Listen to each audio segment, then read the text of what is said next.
माननीय प्रधानमंत्री जी का ऑनलाइन आगमन हो चुका है। हम उनका अभिवादन करते हैं। सभी को नमस्कार। आज का ये कार्यक्रम पीएम किसान योजना के तहत 8.5 करोड़ किसानों को 17,000 करोड़ रुपए की सम्मान राशि ट्रांसफर करने तथा एग्रीकल्चर इंफ्रास्ट्रक्चर फंड के तहत फाइनेंसिंग फैसिलिटी का शुभारंभ करने हेतु आयोजित है। इस अवसर पर श्री नरेंद्र सिंह तोमर, केंद्रीय कृषि एवं कल्याण मंत्री से स्वागत उद्बोधन के लिए अनुरोध करते हैं।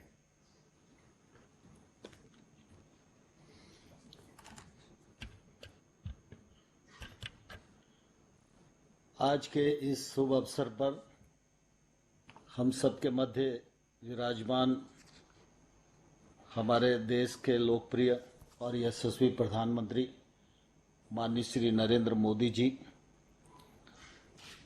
इस कार्यक्रम से देश भर में जुड़े हुए हमारे सहकारी समितियों के कार्यकर्तागण, एफपीओ से जुड़े महानुभाव, नाबार्ड के कृषि और किसान कल्याण मंत्रालय के और राज्य के कृषि और सहकारिता मंत्रालय के सभी अधिकारीगण,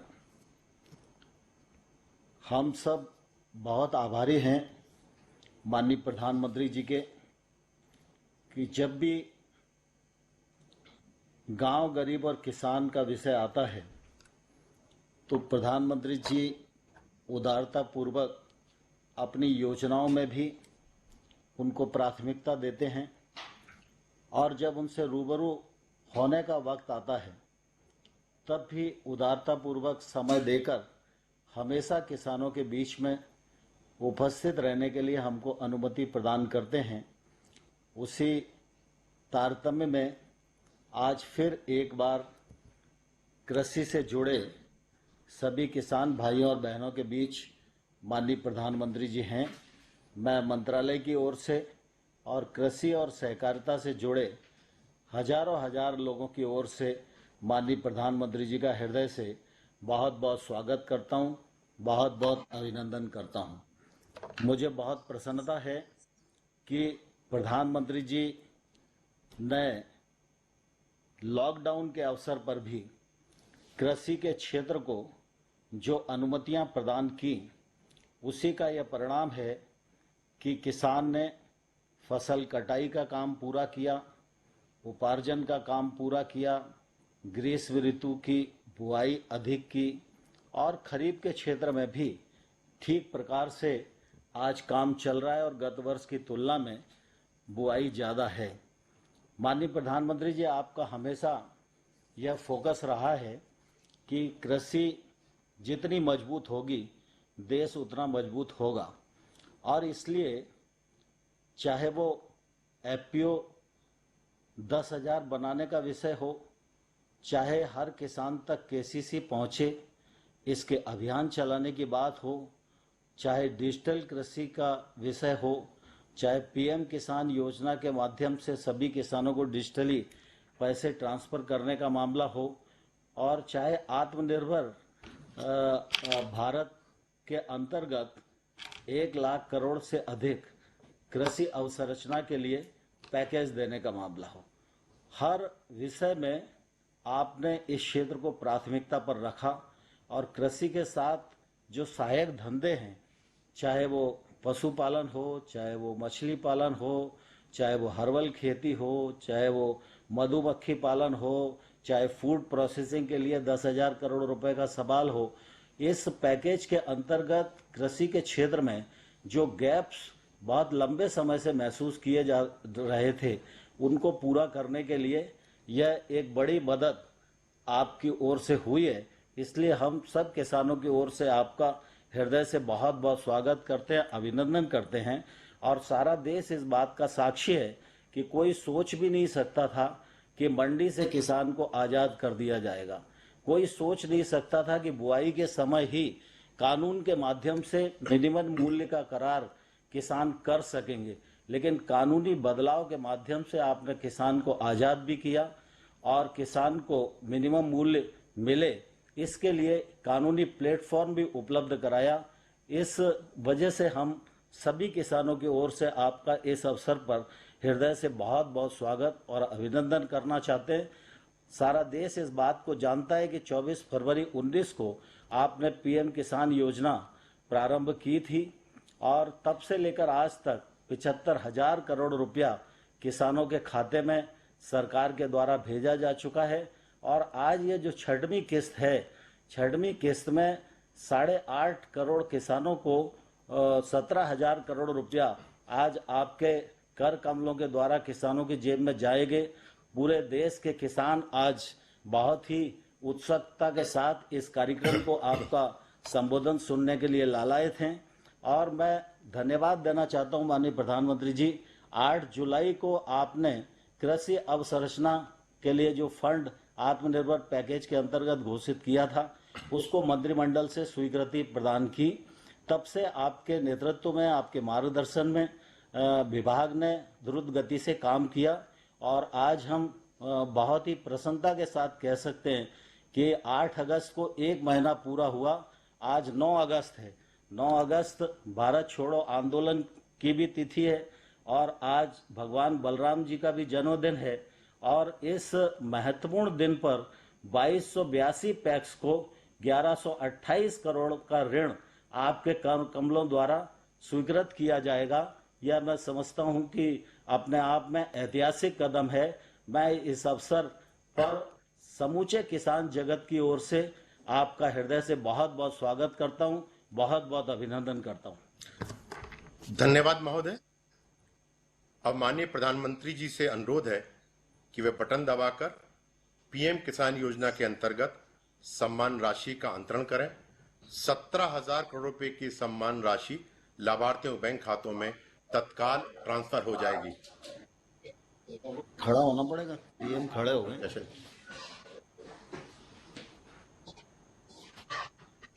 बटन दबा।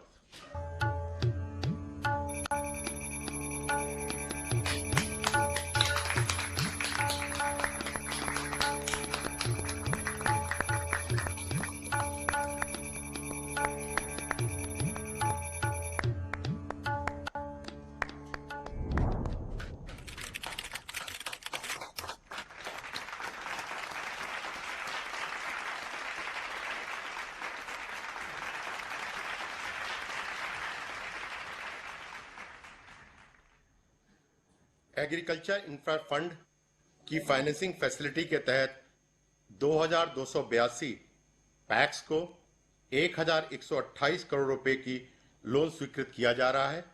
माननीय प्रधानमंत्री से अनुरोध है कि वे कृपया एग्रीकल्चर इंफ्रास्ट्रक्चर फंड के तहत वित्तीय सुविधा का शुभारंभ करें।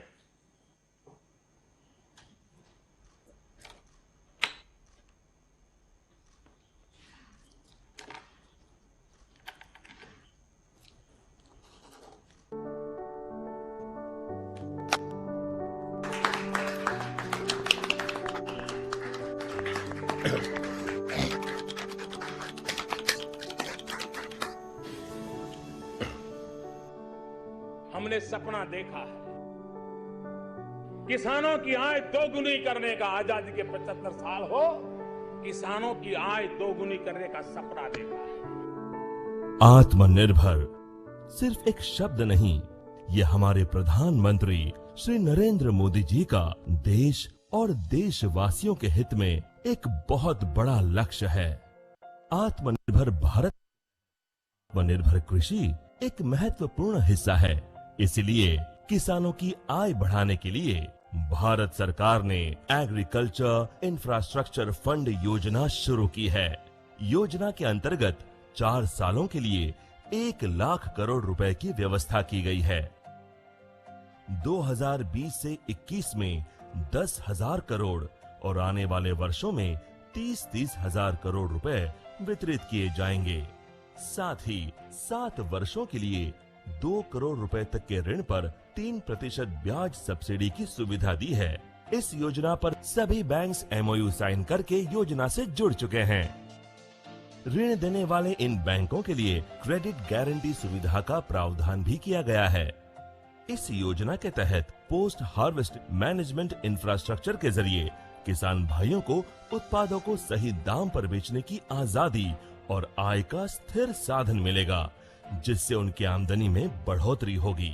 इस योजना के तहत नाबार्ड 2020-21 के दौरान 5,000 करोड़ रुपए के रियायती ऋण देगा।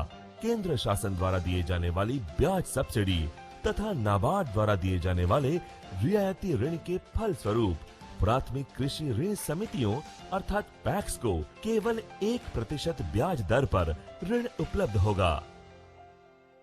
इस योजना को मंजूरी 8 जुलाई 2020 को दी गई थी। एक महीने के भीतर ही नाबार्ड ने 2,280 से अधिक कृषि संस्थाओं के बीच लगभग 1,000 करोड़ रुपए की ऋण व्यवस्था की है।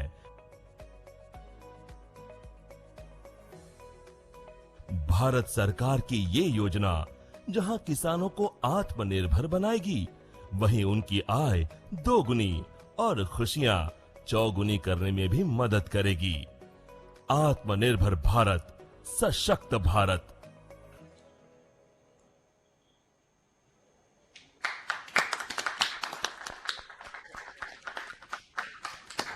महोदय, आपका बहुत धन्यवाद।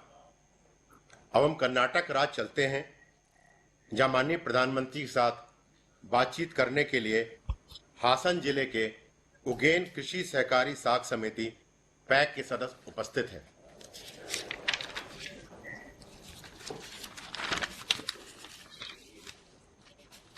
नमस्ते जी। नमस्ते। सबसे पहले तो मैं जानना चाहूंगा आपके संबंध में, आपकी संस्था के संबंध में, आपके काम के संबंध में जानना चाहूंगा। ಮೊದಲನೇದಾಗಿ ನಿಮ್ಮ ಬಗ್ಗೆ ಮತ್ತು ನಿಮ್ಮ ಸಂಸ್ಥೆ ಬಗ್ಗೆ ಪರಿಚಯ ಕೊಡಿ। ನಮಸ್ತೆ ಪ್ರಧಾನಮಂತ್ರಿ ಜಿ, ನನ್ನ ಹೆಸರು ಬಸವೇಗೌಡ. ನಾನು ಉಗನೆ ಪ್ರಾಥಮಿಕ ಕೃಷಿ ಪತ್ತಿನ ಸಹಕಾರ ಸಂಘ ಹಾಸನ ಜಿಲ್ಲೆಯ ಕಾರ್ಯದರ್ಶಿಯಾಗಿ ಕೆಲಸ ಮಾಡುತ್ತಿದ್ದೇನೆ. ನನ್ನ ಸಂಘವು 44 ವರ್ಷಗಳಿಂದ ಕಾರ್ಯನಿರ್ವಹಿಸುತ್ತಿದೆ. 29 ಗ್ರಾಮಗಳಿಂದ 2,300 ಜನ ಸದಸ್ಯರನ್ನು ಸೇರಿಸಿಕೊಂಡು ಸಂಘವನ್ನು ಮುನ್ನಡೆಸುತ್ತಿದ್ದೇವೆ. ನನ್ನ ಸಂಘದ ವಹಿವಾಟು ವಾರ್ಷಿಕವಾಗಿ 50 ಕೋಟಿ ಇದೆ. नमस्कार प्रधानमंत्री जी, मेरा नाम बसवे गौड़ा है। मैं उगन पैक्स जिला हासन कर्नाटका राज्य का सदस्य हूँ। हमारा पैक्स 44 इयर्स बैक फॉर्म किया है। ये 29 गाँवों को 2,300 किसान फैमिली को सहाय दे रहा है। हमारा पैक्स का एनुअल टर्नओवर 50 करोड़ है। खेती क्या करते हैं आप लोग? खेती ಏನು ಕೃಷಿ ಮಾಡ್ತೀರಾ? ಮಕ್ಕ ಮೆಕ್ಕೆಜೋಳ, ಶುಂಠಿ, ಆಲೂಗೆಡ್ಡೆ, ಅಡಿಕೆ ಈ ಥರ ಬೆಳೆಯನ್ನು ಮಾಡ್ತೇವೆ. यानी मक्का, सुपारी, मैं ठीक समझ रहा हूँ ना कन्नड़ को? Yes sir. आप सभी को क्यों लगा कि इस प्रकार का समूह बनाना चाहिए? विचार कैसे आया? ನಿಮ್ಮ ಎಲ್ಲರಿಗೂ ಈ ತರಹ ಸೊಸೈಟಿನ ಮಾಡಬೇಕಂತ ಏನಕ್ಕೆ ಅನಿಸ್ತಿತ್ತು? 40 ವರ್ಷಗಳ ಹಿಂದೆ ನಮ್ಮ ಸಂಘದ ವ್ಯಾಪ್ತಿನಲ್ಲಿ ಯಾವುದೇ ರೀತಿಯ ಸಾಲ ಸೌಲಭ್ಯ ಸಿಗ್ತಾ ಇರಲಿಲ್ಲ. ಸ್ಥಳೀಯವಾಗಿ ರಸಗೊಬ್ಬರ, ಕ್ರಿಮಿನಾಶಕ, ಬೀಜ ಇತರೆ ಸೌಲಭ್ಯಗಳು ನಮ್ಮಲ್ಲಿ ಸಿಗ್ತಾ ಇರಲಿಲ್ಲ. ಆ ಉದ್ದೇಶದಿಂದ ನಾವು ಸಂಘವನ್ನು ರಚನೆ ಮಾಡಿಕೊಂಡು ಆ ಸ್ಥಳೀಯವಾಗಿ ಎಲ್ಲ ರೀತಿಯ ಸಾಲ ಸೌಲಭ್ಯವನ್ನು ಹಾಗೂ ಕೃಷಿಗೆ ಸಂಬಂಧಪಟ್ಟ ಇತರ ಎಲ್ಲ ಪರಿಕರಗಳನ್ನ ಒದಗಿಸಲಿಕ್ಕೆ ಪ್ರಯತ್ನವನ್ನು ಮಾಡಿದ್ದೇವೆ. ಆ ರೀತಿಯಲ್ಲಿ ನಮ್ಮ ರೈತರಿಗೆ ಅನುಕೂಲ ಆಗಿದೆ. पिछले 40 साल का पिछले हमारे पास कोई सोसाइटी नहीं था। हमारा किसान भाइयों को ऋण नहीं मिलता था, कृषि सामग्री पास में नहीं मिल रहा था। इसलिए हम सोचा क्यों ना हम एक पैक्स बनाएंगे, हम ये सुविधा हमारा किसानों को देंगे। इस हम तरह तरह लोन दे रहा है, गोडाउन का सुविधा है, इनपुट भी सप्लाई कर रहा है। अभी आप किस योजना पर काम कर रहे हैं जिसके लिए आपको ये ऋण मिल रहा है, इतने पैसे मिल रहे हैं? इसका क्या, कौन सी योजना है आपकी? ಇವಾಗ ನೀವು ಯಾವ ಪ್ರಾಜೆಕ್ಟ್ನಲ್ಲಿ ಕೆಲಸ ಮಾಡ್ತಿದ್ದೀರಾ ಅದರಿಂದ ಸಾಲ ಪಡಲಿಕ್ಕೆ? ನಾವು ನಮ್ಮ ಕ್ಯಾತನಹಳ್ಳಿ ಗ್ರಾಮದಲ್ಲಿ 1200 ಮೆಟ್ರಿಕ್ ಟನ್ ದಾಸ್ತಾನು ಮಾಡಲು ಗೋದಾಮು ನಿರ್ಮಾಣ ಮಾಡಲು ಯೋಜನೆಯನ್ನು ಹಾಕೊಂಡಿದ್ದೇವೆ. ಇದರ ವೆಚ್ಚ 40 ಲಕ್ಷ ಇದೆ. ನಾವು ನಬಾರ್ಡ್ನಿಂದ 32 ಲಕ್ಷ ಸಾಲವನ್ನು ಪಡೆಯಲು ಪ್ರಸ್ತಾವನೆಯನ್ನು ಸಲ್ಲಿಸಿದ್ದೇವೆ. हम कैथनहल्ली में 1200 मीट्रिक टन का गोदाम बनाने के निर्माण करने के लिए योजना किया है. उसका लागत लगेगा 40 लाख. उनमें 32 लाख हम ऋण ले रहे हैं नाबार्ड से, क्योंकि ये हमारा सदस्यों को एडिशनल कैपेसिटी का गोडाउन हमारा जगह में होगा. अच्छा, ये गोडाउन बन जाने के बाद एक तो किसानों को क्या लाभ मिलेगा और कितने किसानों को लाभ मिलेगा, आपका क्या अंदाज है? ये ಗೋಡೌನ್ बनने की ಈ ಗೋಡೌನ್ ಆದ್ಮೇಲೆ ನಿಮಗೆ ಎಷ್ಟು ಜನಕ್ಕೆ ಇದರಿಂದ ಲಾಭ ಸಿಕ್ಕುತ್ತೆ, ಏನು ಲಾಭ ಸಿಕ್ಕುತ್ತೆ? ನಮ್ಮ ಭಾಗದ ರೈತರಿಗೆ ಸುಮಾರು 2,500ರಿಂದ 3,000 ರೈತರಿಗೆ ಲಾಭ ಆಗ್ತದೆ. ಹಾಗೂ ನಮ್ಮ ಭಾಗದಲ್ಲಿ ಅಡಿಕೆ ಮೆಕ್ಕೆಜೋಳ ಬೆಳೆಯೋದ್ರಿಂದ ಕಟಾವು ಮಾಡುವ ಸಂದರ್ಭದಲ್ಲಿ ಉತ್ತಮವಾದ ಬೆಲೆ ಸಿಗ್ತಾ ಇರಲಿಲ್ಲ. ಆದ್ದರಿಂದ ಆ ಬೆಳೆಯನ್ನ ದಾಸ್ತಾನು ಮಾಡಿಕೊಂಡು ನಾವು ಅವರಿಗೆ ಸಾಲ ಸೌಲಭ್ಯವನ್ನು ಒದಗಿಸ್ತೇವೆ. ಅವರು ರೈತರು ಆ ಬೆಳೆಯನ್ನ ಸಿಕ್ಕಿದಾಗ ತಮ್ಮ ಬೆಳೆಯನ್ನ ಮಾರಾಟ ಮಾಡಲಿಕ್ಕೆ ಅನುಕೂಲ ಆಗ್ತದೆ. ಹಾಗೂ ಅದರಿಂದ ಅವರಿಗೆ ಹೆಚ್ಚಿನ ರೀತಿಯ ಲಾಭ ಆಗ್ತದೆ. ಉತ್ಪಾದನಾ ವೆಚ್ಚ ಕಡಿಮೆಯಾಗಿ ಕೃಷಿ ಆದಾಯ ಹೆಚ್ಚಾಗ್ತದೆ.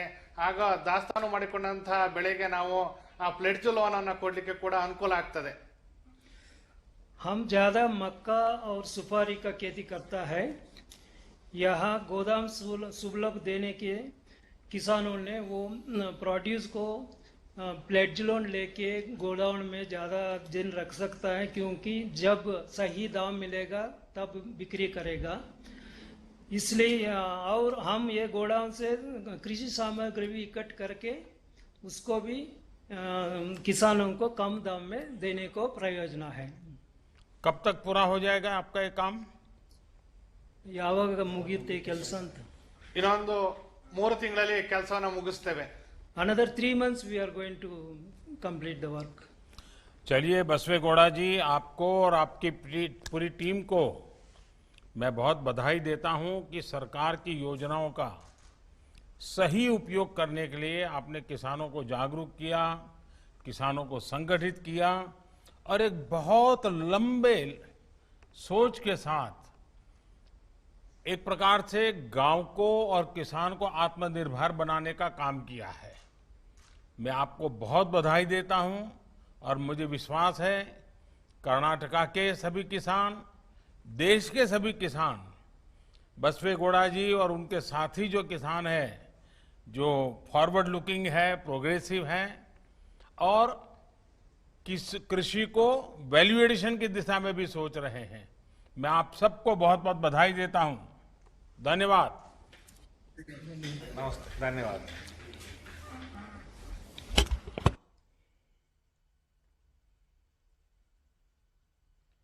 बातचीत करेंगे.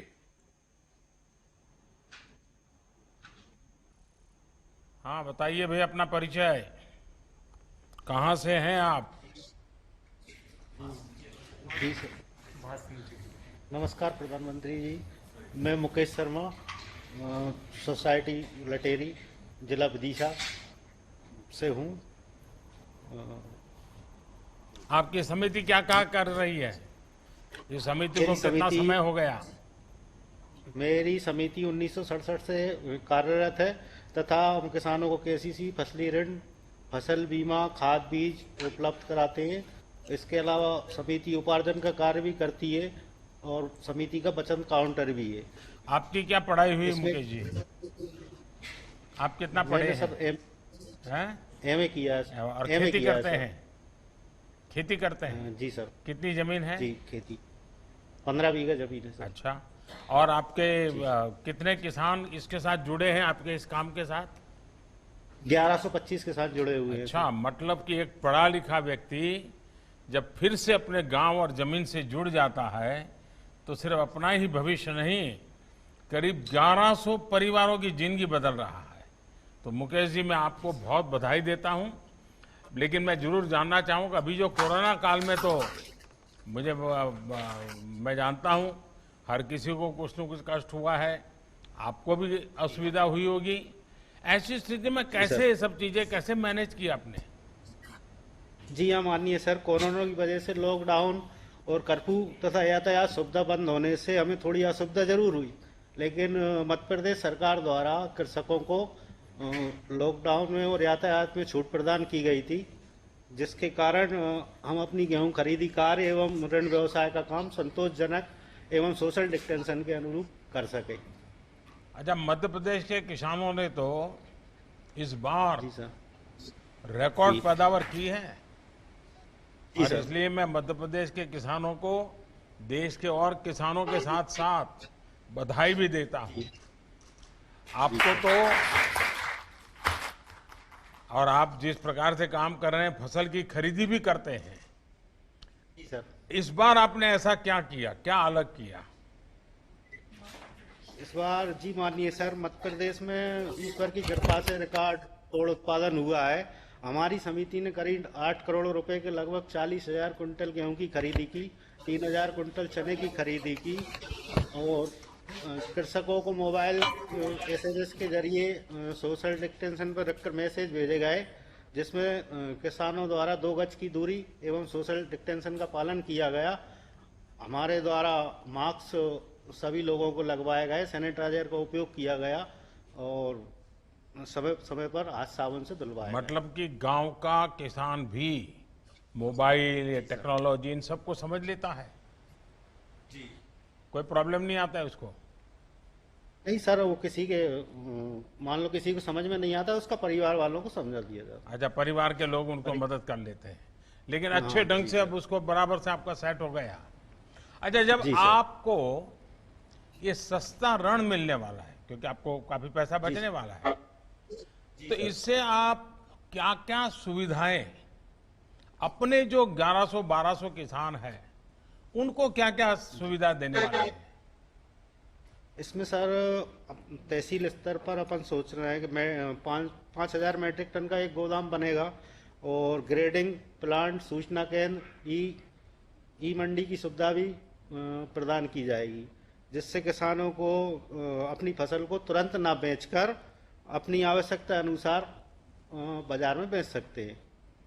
तो मुकेश जी, मैं समझता हूं कि आप ये जो कदम उठा रहे हैं बधाई के पात्र हैं, लेकिन मेरा एक काम करेंगे आप? जी सर। देखिए, सरकार ब्याज भी कम कर रही है, बहुत बड़ी मात्रा में धन भी दे रही है, और आप जैसे पढ़े लिखे किसान जब इसका नेतृत्व करते हैं तो कितना बड़ा बदलाव आता है। लेकिन क्या आप किसानों को समझाएंगे कि हमें हमारी धरती माता को भी बचाना है? जिस प्रकार से हम आंख बंद करके अनाप शनाप यूरिया का उपयोग करते हैं, पूरी धरती माता हमारी तबाह हो रही है। तो हमारे किसान, कम से कम आपके जो 1100-1200 किसान, वो ये तय कर सकते हैं कि अभी अगर वो 5 थैली यूरिया लेते हैं तो आगे से 3 थैली में ही चलाएंगे। अभी वो 6 थैली लेते हैं तो आगे से 4 थैली में ही चलाएंगे। कम से कम 2 थैली कम करेंगे। ऐसा आप किसानों को वचन लेकर के आगे बढ़ा सकते हैं। देखिए, बहुत फायदा, उसका पैसा बचेगा, ये हमारी धरती माता बचेगी और किसान का, बच्चों का भविष्य उज्जवल हो जाएगा। जी सर, बिल्कुल पूरी कोशिश करेंगे। पक्के करोगे? किसान भी समझ, तो मैं कभी फोन करके पूछूंगा। बिल्कुल बिल्कुल है? जी सर। बायो फर्टिलाइजर सर रखवाया भी है, अपने इधर है, और वो किसानों को अपन देते भी है। हाँ, नहीं, यूरिया कम करना एक तय करना चाहिए। देखिए, किसानों का फायदा अभी उनको अंदाज नहीं आ रहा है, उनको लगता है जितना ज्यादा डालेंगे फायदा होगा। ये धरती माता हमारी, इवन हम भी अगर जरूरत से ज्यादा दवाइयां खाएं तो क्या होगा? मरेंगे कि नहीं मरेंगे? तो ऐसा ही ये यूरिया का है, हमारी धरती माता मर जाएगी तो उसको मरने नहीं देना है जी। बिल्कुल सर। तो चिंता करोगे? चलिए मुकेश जी, आपको मेरी तरफ से बहुत बधाई, और मध्य प्रदेश के और विदिशा के सभी किसानों को बहुत बहुत बधाई मेरी तरफ से।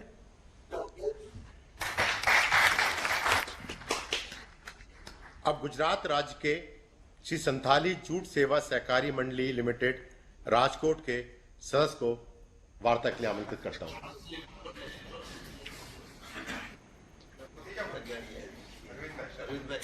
રામ રામ સર અરવિંદભાઈ, તમે આ રૂપાલાજીની બાજુ બેસી ગયા છો આજે? अरविंद भाई, हिंदी बोलना पड़ेगा। कोई बात नहीं साहब। बताइए।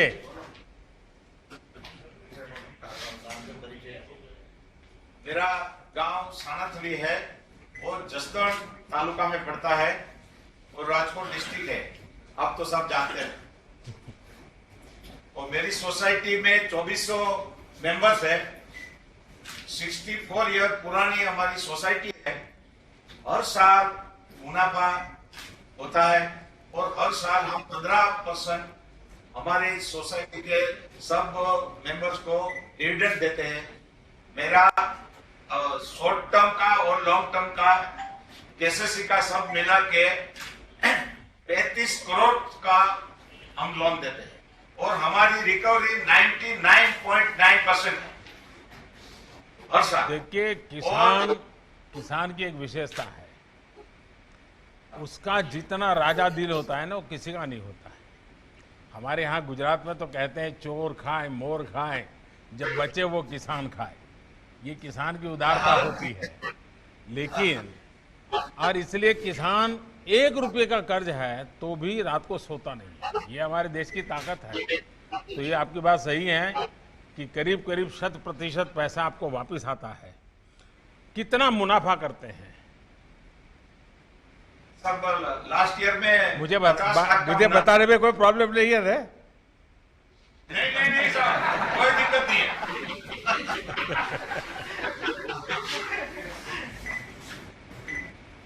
हाँ, बताइए। 50 लाख। 50 लाख। अच्छा, क्या कभी ऐसा हुआ है कि आपकी मंडी का कोई सदस्य, हो सकता है एकाध का भी, जैसा मुझे मालूम है नहीं होता है प्रॉब्लम, लेकिन मानो एकाध को बेचारे को घर में तकलीफ आ गई, मुसीबत आ गई और बीमार हो गया और वो नहीं कर्ज दे पाया, अगर ऐसा हुआ है, ऐसे समय आप लोग कैसे मदद करते हैं? सब ज्यादातर तो ऐसा नहीं होता है। कभी कोई सूखा पड़ने से या कम बरसात होने से, क्योंकि हमारा इरिगेटेड एरिया नहीं है, इसलिए कभी ऐसा होता है। मगर ये हमारी सोसाइटी और हमारी डीसीसी भी, राजकोट डिस्ट्रिक्ट, जो हमारे जयेश भाई राजड़िया जी हमारे चेयरमैन है, यहाँ बैठे हैं, वो उसने ये किसानों के लिए जब ऐसा होता है तब के हमारी ग्राम लक्ष्मी योजना की तहत हम एक मीडियम टर्म का एक लोन देते हैं। उसके हिसाब से हम ये किसान की कोई आय कम नहीं होती इससे, और दूसरे साल जब अच्छा वर्ष होता है तो वो पूरे प्रवाह में आ जाता है। इसलिए हमारा किसान 1% भी कोई दुखी नहीं है। अच्छा, किसानों के लिए हाल में कई बड़े बड़े फैसले सरकार ने लिए हैं और इसकी जानकारी, इनको लेकर जागरूकता भी फैलाने का आप स्वाभाविक रूप से काम करते हैं, क्योंकि मैं जानता हूं गुजरात के किसानों में ये स्वभाव भी है। तो इसका परिणाम क्या नजर आता है? सब भारत सरकार ने जो किसान हित के लिए जो योजनाएं बनाई है, किसान सम्मान निधि हो और किसान के ऋण के सामने इंटरेस्ट सबवेशन की योजनाएं हो, और अभी जो एपीएमसी एक्ट आया है उसके हिसाब से ये पूरी जानकारी हम हमारी शिविरों में, हमारी एजीएम में और किसान गोष्ठियां करके हम किसान तक ये सब बातें पहुंचाते हैं। और हमारा खास करके गुजरात का आप तो जानते हैं साहब, और खास करके हमारे सौराष्ट्र का और राजकोट डिस्ट्रिक्ट का किसान ये सब योजना से संपूर्ण वाकिफ है। आपने अकस्मात बीमा योजना, प्रधानमंत्री सुरक्षा योजना और प्रधानमंत्री की दूसरी जो योजना 2 लाख की आपने बनवाई है, उसका भी पूरा ब्यौरा हम किसान तक पहुंचा देते हैं। और प्रधानमंत्री फसल बीमा योजना का ये पूरा रजिस्ट्रेशन भी वो हमारे राजकोट डिस्ट्रिक्ट में खास करके हमारी बैंक और हमारी सोसाइटियां करती है। उसके लिए किसान को एक पैसा भी खर्च नहीं होता है। इसलिए ज्यादा से ज्यादा किसानों को हमारे सहकारिता के साथ जोड़ने का हम प्रयत्न करते हैं। और कोई भी किसान जब ये सूखा का और ऐसा कोई सूखा पड़ता है या कम वर्षा होती है, ऐसे समय एक क्रॉप इंश्योरेंस के बिना रहने नहीं देते। चलिए, अच्छा, आज जो ये नया फंड लॉन्च हुआ है, इससे और इसके तहत आप लोग क्या चाहते हैं, किस तरह की मदद चाहते हैं और उसे आप क्या करना चाहेंगे? आपकी क्या मन में कल्पना क्या है? सबसे पहले तो साहब हम आपको और आपकी पूरी टीम को धन्यवाद देते हैं कि जब हमारी ये सोसाइटी की जो एक्टिविटी सिर्फ एडवांसेस देने की और छोटा मोटा व्यापार करने की थी, इस योजना आने के बाद किसान को पूरा माहिती मिलेगा, किसान का स्टोरेज बढ़ेगा और किसान अपने सभासदों के लिए और हमारे लोनी के लिए उसका स्टोरेज कैपेसिटी भी बढ़ेगा। इससे किसान की आमदनी बढ़ेगी, हम प्लेज लोन दे सकेंगे। यदि ही सोसाइटी की साथ बात करूं तो मैं यहाँ बड़ा एक आधुनिक गोडाउन बनाना हमारी सोसाइटी की ओर बनाना चाहते हैं। किसान अपना माल उसमें स्टोरेज करेगा और जरूरत पड़ने पर हम प्लेज लोन देके जब अपनी पैदावार का दाम बढ़ेगा तब किसान अपना माल बेच सकेगा। इससे और सर्विस सेक्टर से किसान की जमीन को सुधार करने में और उसके लिए जो छोटे छोटे किसान है वो ये थ्रेशर है, ट्रिलर है, ये सब खरीद नहीं सकते और हम हमारी सोसाइटी के माध्यम से ये सब इंस्ट्रूमेंट खरीद के कम दाम में किसानों को मुहैया कराएंगे तो हमारी सोसाइटी का भी लाभ है और हमारे एरिया के हमारी सोसाइटी के साथ जुड़े किसानों को भी उसकी आमदनी बढ़ाने में हम उपयोगी हो सकते। ऐसा मेरा मानना है।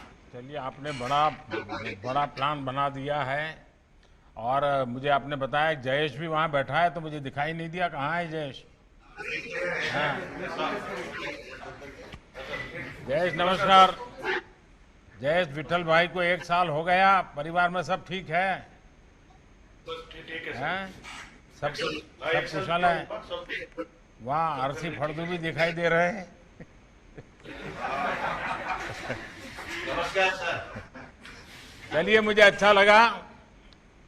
मैं अब सभी देश के किसानों से सीधी बात करना चाहता हूं और मैं समझता हूं कि आज का दिवस बहुत महत्वपूर्ण है और इसलिए मैं सबसे पहले तो श्रीमान नरेंद्र सिंह जी तोमर, कृषि मंत्रालय के सभी अधिकारी, कृषि विभाग की पूरी टीम, बैंकिंग सेक्टर के मित्र, इन सबको मैं बधाई देता हूं क्योंकि आज छुट्टी का दिन होने के बाद भी बैंक समेत सभी लोग इस कार्यक्रम को सफल बनाने के लिए जुटे हुए हैं और मुझे खुशी है कि कृषि मंत्रालय ने आज का रविवार होने के बाद भी जो दिवस पसंद किया है और उसका कारण बहुत महत्वपूर्ण है, बहुत बड़ा प्रेरक है। आज हल षष्ठी है। हम किसान भाई बहन बहुत भली तरह जानते हैं कि आज हल षष्ठी है, भगवान बलराम जी की जयंती है और किसान भगवान बलराम को पूजता है, हल की पूजा करके ही अपने कारोबार को चलाता है। तो ऐसा एक पवित्र दिवस आज एक बहुत बड़ी योजना लेकर के आए हैं। मैं सभी देशवासियों को विशेष तौर पर मेरे किसान भाइयों बहनों को हल छठ की और दाऊ जन्मोत्सव की बहुत बहुत शुभकामनाएं देता हूं। इस बेहतर पावन अवसर पर देश में कृषि से जुड़ी सुविधाएं तैयार करने के लिए 1 लाख करोड़ रुपए का विशेष फंड लॉन्च किया गया है। आज के पवित्र दिन पर लॉन्च किया गया है। इससे गांवों-गांवों में बेहतर भंडारण, आधुनिक कोल्ड स्टोरेज की चेन तैयार करने में मदद मिलेगी और गांव में रोजगार के अनेक अवसर तैयार होंगे। इसके साथ साथ 8.5 करोड़ किसान परिवारों के खाते में पलक झपकते आपने देखा होगा, स्विच ऑन किया और पीएम किसान सम्मान निधि के 17,000 करोड़ रुपए सीधे सीधे 8.5 करोड़ किसानों के खाते में जमा हो गए। कोई बिचौलिया नहीं, कोई कमीशन नहीं, सीधा सीधा किसान के पास चला गया। संतोष इस बात का है कि इस योजना का जो लक्ष्य था वो लक्ष्य हासिल हो रहा है। हर किसान परिवार तक सीधी मदद पहुंचे और जरूरत के समय पहुंचे, इस उद्देश्य में ये योजना सफल रही है। बीते 1.5 साल में इस योजना के माध्यम से 75,000 करोड़ रुपए सीधे किसानों के बैंक खाते में जमा हो चुके हैं। इसमें से 22,000 करोड़ रुपए था कोरोना के कारण लगे लॉकडाउन के दौरान किसानों तक पहुंचाए गए हैं। साथियों, दशकों से ये मांग और मंथन चल रहा था कि गांव में उद्योग क्यों नहीं लगते। जैसे उद्योगों को अपने उत्पाद का दाम तय करने में और उसको देश में कहीं पर भी बेचने की आजादी रहती है, वैसी सुविधा किसानों को क्यों नहीं मिलती। ये अन्याय किसानों के साथ क्यों हो रहा है। अब ऐसा तो नहीं होता कि अगर साबुन का उद्योग किसी शहर में लगा है तो उसकी बिक्री सिर्फ उसी शहर में होगी। कि साबुन तो देश के हर कोने में, दुनिया में कहीं पर भी बिक सकता है, लेकिन खेती में अब तक ऐसा नहीं होता था। जहां अनाज पैदा होता है तो किसान को स्थानीय मंडी में जाकर के ही उसको बेचना पड़ता था। इसी तरह ये भी मांग उठती रही कि अगर बाकी उद्योगों में कोई बिचौलिए नहीं है तो फसलों के व्यापार में ये बिचौलिए क्यों होने चाहिए। अगर उद्योगों के विकास के लिए इंफ्रास्ट्रक्चर तैयार होता है तो वैसा ही आधुनिक इंफ्रास्ट्रक्चर कृषि के लिए भी मिलना चाहिए। साथियों, अब आत्मनिर्भर भारत अभियान के तहत किसान और खेती से जुड़े इन सारे सवालों के समाधान ढूंढे जा रहे हैं। एक देश एक मंडी के जिस मिशन को लेकर के बीते 7 साल से काम चल रहा था वो अब पूरा हो रहा है। पहले इनाम के जरिए एक टेक्नोलॉजी आधारित एक बड़ी व्यवस्था बनाई गई। अब कानून बनाकर किसान को मंडी के दायरे से और मंडी टैक्स के दायरे से मुक्त कर दिया गया है। अब किसान के पास अनेक विकल्प है।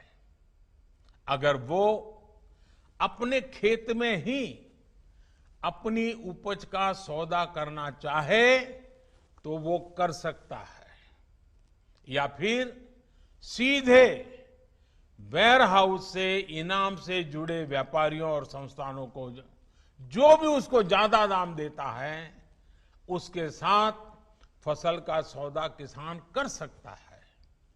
इसी तरह एक और नया कानून जो बना है, उससे किसान अब उद्योगों से सीधी साझेदारी भी कर सकता है।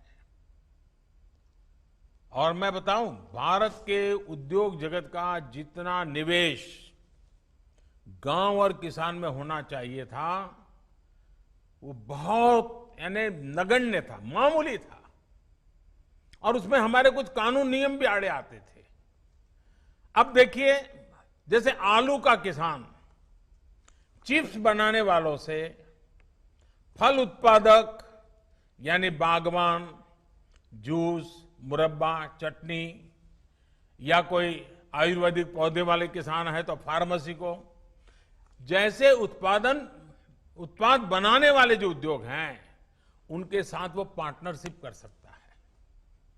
इससे किसान को फसल की बुआई के समय तय दाम मिलेंगे, जिससे उसको कीमतों में होने वाली गिरावट से राहत मिल जाएगी। साथियों, हमारी खेती में पैदावार समस्या नहीं है, बल्कि पैदावार के बाद होने वाली उपज की बर्बादी, ये बहुत बड़ी समस्या रही है। इससे किसान को भी नुकसान होता है और देश को भी बहुत नुकसान होता है।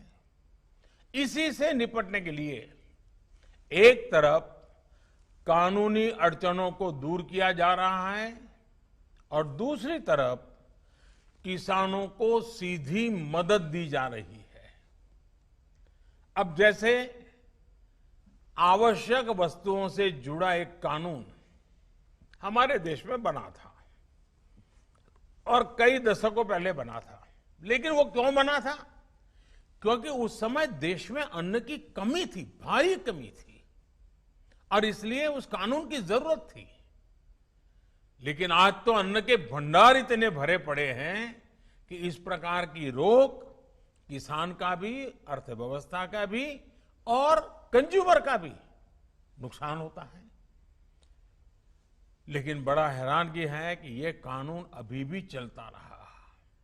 जब हम दुनिया के दूसरे बड़े अन्न उत्पादक बन चुके हैं, तब इस कानून की कोई जरूरत नहीं है। गांव में अगर अच्छे गोदाम नहीं बन पाए, कृषि आधारित उद्योगों को अगर प्रोत्साहन नहीं मिल पाया, तो उसका एक बड़ा कारण ये कानून स्वयं में एक बहुत बड़ा रुकावट था। और इस कानून में यह भी एक दुर्भाग्य रहा कि इस कानून का उपयोग से ज्यादा बाबुओं ने उसका दुरुपयोग किया। इससे देश के व्यापारियों को, निवेशकों को, उनको डराने का काम ज्यादा हुआ। अब इस डर के तंत्र से भी कृषि से जुड़े व्यापार को मुक्त कर दिया गया है। इसके बाद अब व्यापारी, कारोबारी गांवों में स्टोरेज बनाने में और दूसरी व्यवस्थाएं तैयार करने के लिए आगे आ सकते हैं। साथियों, आज जो एग्रीकल्चर इंफ्रास्ट्रक्चर फंड लॉन्च किया गया है, इससे किसान अपने स्तर पर भी गांवों में भंडारण की आधुनिक सुविधाएं बना पाएंगे।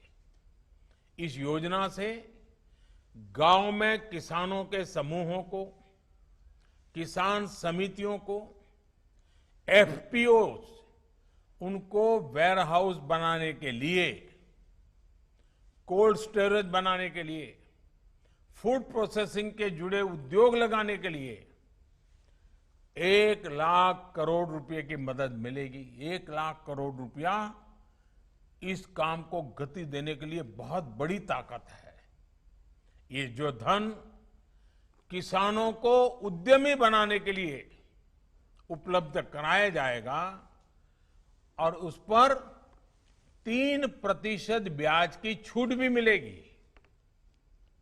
थोड़ी देर पहले ऐसे ही कुछ किसान संघों से मेरी चर्चा हुई अभी, जो सालों से इस किसानों की मदद कर रहे हैं।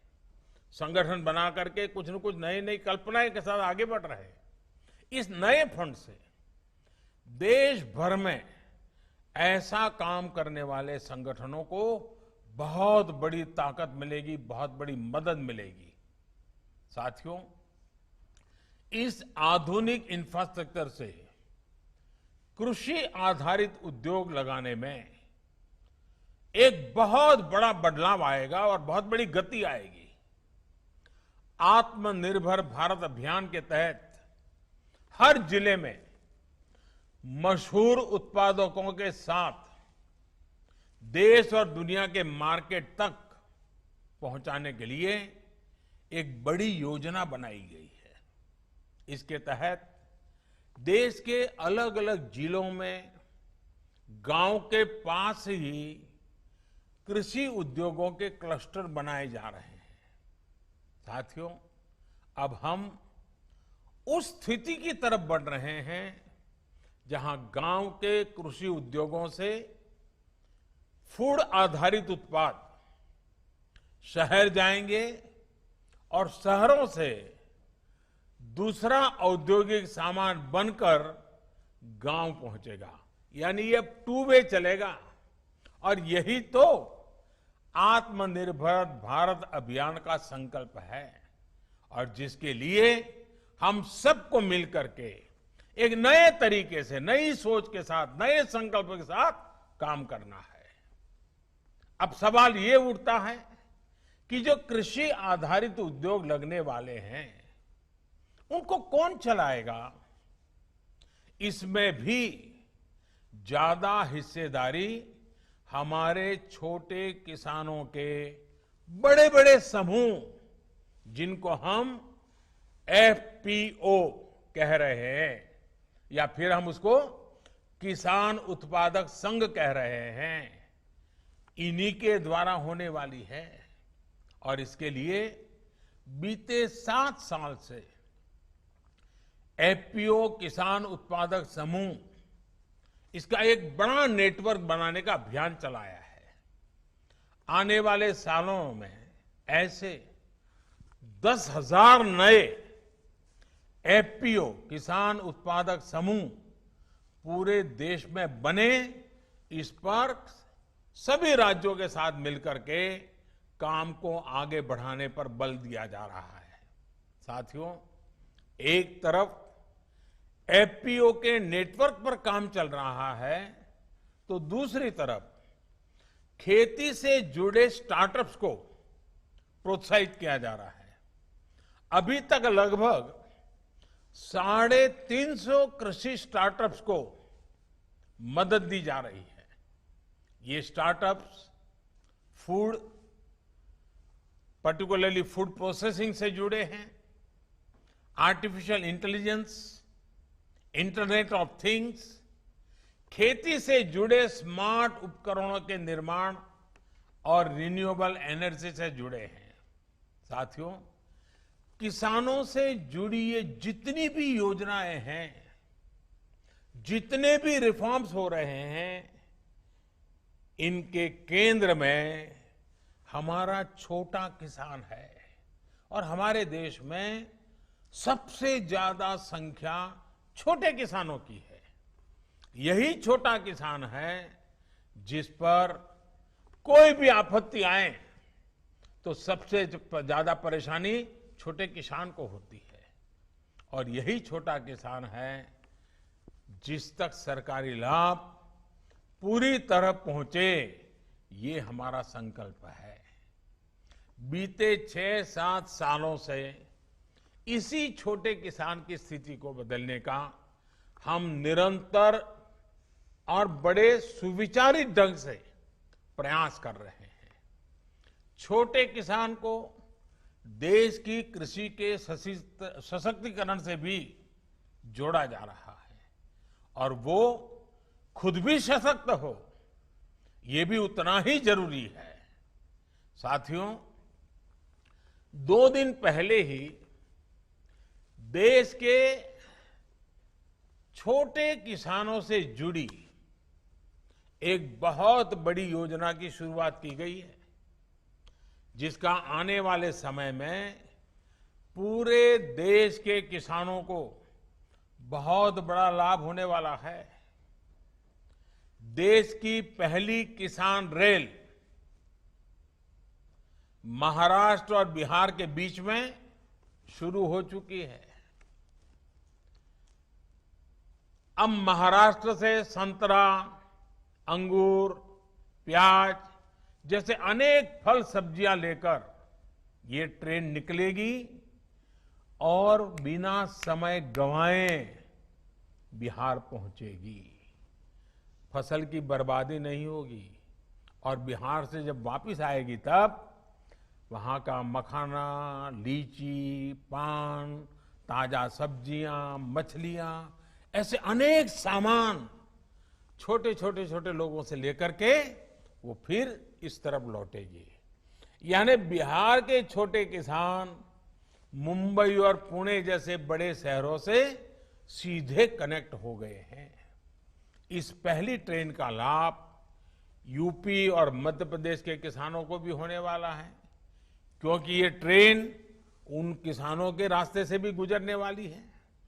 इस ट्रेन की खासियत ये है कि ये ट्रेन पूरी तरह से एयर कंडीशन है, यानी एक प्रकार से ये पटरी पर दौड़ता हुआ कोल्ड स्टोरेज है। ये कोल्ड स्टोरेज ही दौड़ता रहेगा, जाएगा, आएगा, सामान लाएगा, छोड़ेगा। इससे दूध, फल, सब्जी, मछली पालक ऐसे हर प्रकार के किसानों को भी लाभ होगा और शहर में इनका उपयोग करने वाले उपभोक्ताओं को भी लाभ होगा। ताजा चीजें मिलेगी उनको और जहां से उनको अच्छी चीज चाहिए वहां से मिलेगी। किसान को लाभ ये होगा कि उसको अपनी फसल स्थानीय मंडियों या हाट बाजारों में मजबूरन कम दाम पर बेचना नहीं पड़ेगा, उसकी मजबूरी जाएगी। ट्रकों में फल सब्जी जिस प्रकार बर्बाद हो जाते थे उससे भी मुक्ति मिलेगी और ट्रकों के मुकाबले भाड़ा भी कई गुना कम हो जाएगा। शहरों में रहने वाले साथियों को लाभ ये होगा कि अब मौसम के कारण या दूसरे संकटों के समय फ्रेश फल सब्जियों की जो कमी हो जाती थी वो भी नहीं होगी और कीमत पर भी जो कभी कभी खेल खेलने का लोगों को मौका मिल जाता था वो भी बंद हो जाएगा। इतना ही नहीं, इससे गांवों में छोटे किसानों की स्थिति में एक और परिवर्तन आएगा। अब जब देश के बड़े शहरों तक छोटे किसानों की पहुंच हो रही है तो वो ताजा सब्जियों उगाने की दिशा में आगे बढ़ेंगे, पशुपालन और मत्स्य पालन की तरफ भी प्रोत्साहित होंगे। इससे कम जमीन से भी अधिक आय का रास्ता खुल जाएगा। रोजगार और स्वरोजगार के अनेक नए अवसर खुलेंगे। साथियों, ये जितनी भी कदम उठाए जा रहे हैं इनसे 21वीं सदी में देश की ग्रामीण अर्थव्यवस्था की तस्वीर भी बदलेगी। कृषि से आय में भी वृद्धि होगी। हाल में मिल गए हर जितने भी निर्णय लिए गए हैं, हर निर्णय आने वाले समय में गांव के नजदीक ही व्यापक रोजगार तैयार करने वाले अनेक अवसर इससे होने वाले हैं। गांव और किसान आपदा में भी देश को कैसे संबल दे सकता है ये बीते 6 महीने से हम देख रहे हैं। ये हमारे किसान ही हैं जिन्होंने लॉकडाउन के दौरान देश को खाने पीने की जरूरी सामान की समस्या नहीं होने दी। देश जब लॉकडाउन में था तब हमारा किसान खेतों में फसल की कटाई कर रहा था और बुआई के नए रिकॉर्ड बना रहा था। लॉकडाउन के पहले दिन से लेकर के दीपावली और छठ तक के 8 महीनों के लिए 80 करोड़ से ज्यादा देशवासियों तक अगर मुफ्त राशन आज हम दे पा रहे हैं, पहुंचा पा रहे हैं, तो उसके पीछे भी हमारे सामर्थ्य के साथ साथ हमारे इन किसानों की तपस्या जुड़ी है, उनकी मेहनत जुड़ी हुई है, तब जाकर के। और ये दुनिया का सबसे बड़ा प्रोजेक्ट है। 80 करोड़ परिवारों को, 80 करोड़ लोगों को 8 महीने तक मुफ्त में खाना मिले, कोई गरीब रात को भूखा न सो जाए। अगर हमारे किसानों ने ये तपस्या न की होती, इतना बड़ा काम न किया होता, तो शायद ये हम भी चाहते हुए भी शायद न कर पाते।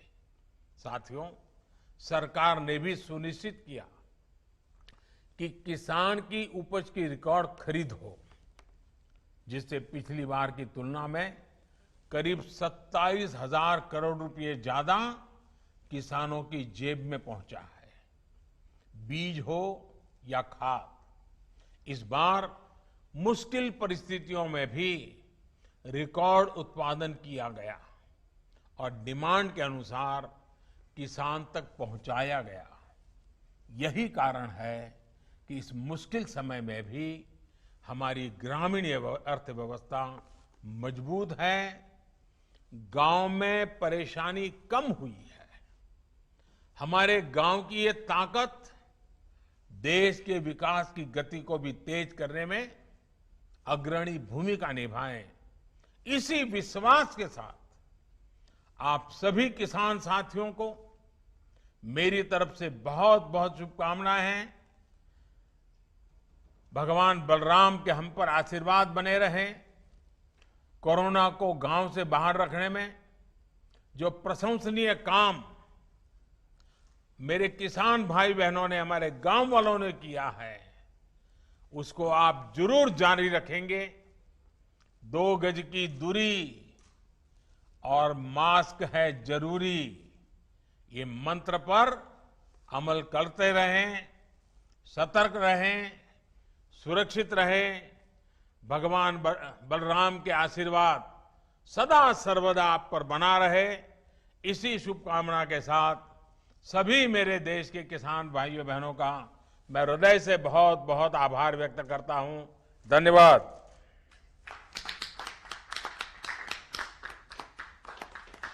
हम माननीय प्रधानमंत्री श्री नरेंद्र मोदी जी तथा केंद्रीय कृषि एवं कल्याण मंत्री श्री नरेंद्र सिंह तोमर जी को आभार प्रकट करते हैं।